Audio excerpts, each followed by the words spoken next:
My brother Richard smiles a lot. He has an easy laugh.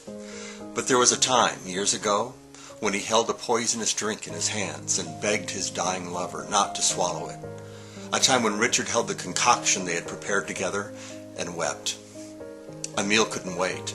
He took the drink from Richard quickly, because the release it offered was something more rapturous than the appeals of his lover of 13 years.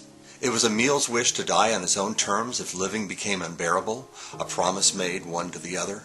When that time arrived, however, Richard wanted another moment, just a little more time to say, "I love you, Emil," over and over again, before the drink would close Emil's eyes and quietly kill him.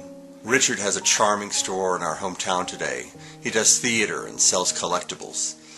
That drink was consumed over 20 years ago. There were people that displayed remarkable courage back then.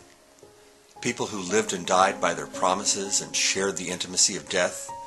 And then the world moved forward and grief subsided and lives moved on. But make no mistake about it, there are heroes living among us right now. There is a shy, friendly man at my gym. There was a time when his sick roommate deliberately overdosed after his father told him that people with unspeakable diseases will suffer in hell. My gym friend performed CPR for an hour before help arrived, but the body never heard a loving word again. There is courage among us, astonishing courage, and we summoned it and survived. And then years passed. We got new jobs. We changed gyms. There was a time when old friends called to say goodbye, and by goodbye they meant forever. When all of us had a file folder marked memorial that outlined how we wanted our service to be conducted, when people shot themselves and jumped off bridges after getting their test results. There is profound, shocking sadness here, right here among us. But years went by and medicine got better and we found other lives to lead. Our sadness is a distant, dark dream. My best friend Stephen just bought a new condo. He's having a ball picking out furniture. But there was a time when he knew all the intensive care nurses by name, when a phone call late at night always meant someone had died, and just who exactly was anybody's guess. Stephen tested positive in the 1980s, shortly after I did. A few months after getting this devastating news, he agreed to facilitate a support group with me. We often saw guys join the group, get sick, and die, often within a few weeks. Watching them die, it was like a preview of coming attractions for us.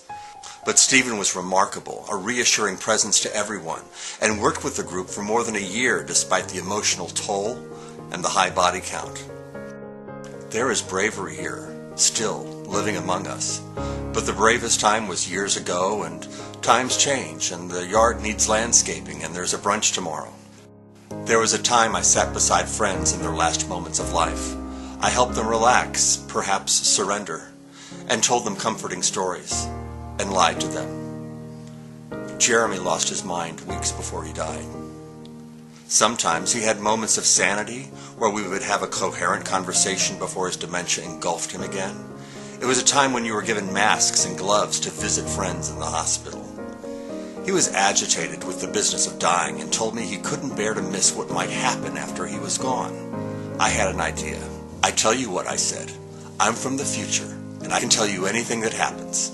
What about my parents, he asked. I thought it might be a distracting game, but Jeremy's confused mind took it seriously. They went to Hollywood and won big on a game show, so they never did need your support in their old age, I answered. He barely took the time to enjoy this thought before he grabbed my wrist tightly, almost frantically. He pulled me closer. "When?" he began. And a mournful sob just started swelling up inside of him, and his eyes were beckoning to me. "When does it end?"